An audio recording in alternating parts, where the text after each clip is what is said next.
Hi, how are you?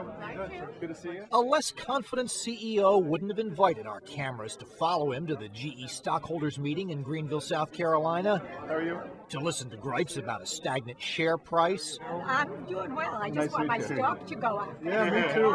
Retirees clamoring for a pension increase. As far as taking care of the retirees, he's not doing so good. But Jeff Immelt didn't get the job running the world's largest conglomerate lacking confidence, optimism, or honesty.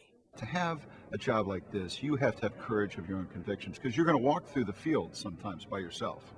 You know, you're not going to be loved every day. Immelt's come close, winning a public competition to succeed the legendary Jack Welch, taking over September 7, 2001, surviving the 9/11 hits to GE's airplane engine, insurance, and power businesses, and going on to double corporate profits and win awards as a top CEO himself. As far as the job he's doing, I'd say he's doing a good job. You know, I mean, he's more friendly than Mr. Welch. Oh, is he? You didn't catch Mr. Welch out doing this. When you talk to people within GE about Jeff, they smile, they like the guy. He's like this, he was head of his fraternity. He's just a likable, enthusiastic, smart man. You grew up in a GE house. I did. Did you always think you would work at GE? Never. His father, a GE aircraft engine worker in Cincinnati, Immelt grew up loving technology and sports.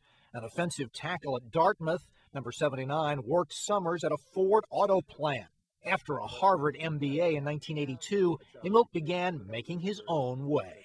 I would say, even though GE has always been an admired company, you know, most of my friends went to investment banks and consulting firms. Because that was the trend back then, That was right? the trend. And going to industry seemed like you were really a pathetic loser, you know, at that time. And you were the frat president. And I wanted to be a cool guy, you know. So. One of the first things Immelt did as CEO was focus on innovation, putting $1 billion into research and development. This is a 13,000-pound wind turbine blade. It was the centerpiece of the company's 2007 shareholders meeting. Gives you some indication of the importance that Jeff Immelt places on alternative energy for GE's future. The ad touts Eco-Imagination, launched in 2005, Immelt's attempt to take GE high-tech green. Wind energy from GE.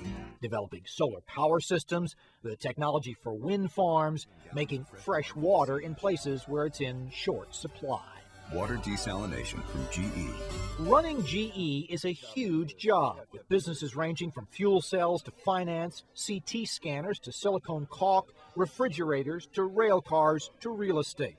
The confidence to take the company in a new direction was cemented when Immelt ran GE's plastics division and got a legendary dressing down from Jack Welch for coming up $50 million short on earnings in 1994.